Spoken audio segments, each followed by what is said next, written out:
Bakit kailangan tanggapin mo sa sarili mo na networker ka?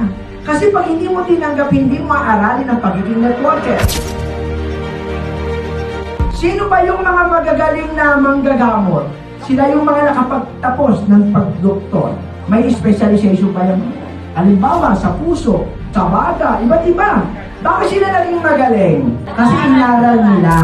O tayo mga networkers, dapat aralin din natin ang networking. Dapat inaaral ang networking. Kasi pag di mo ito inaral, hindi mo kikitain ang kinikita ng mga tao, may resulta na.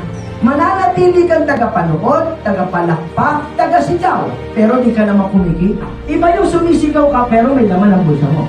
Iba yung pumapalakpak ka, may laman ang bulsa mo sa kaliwa, may laman sa kanan. Iba yung pumapalakpak ka, tapos walang laman pagkatapos penge.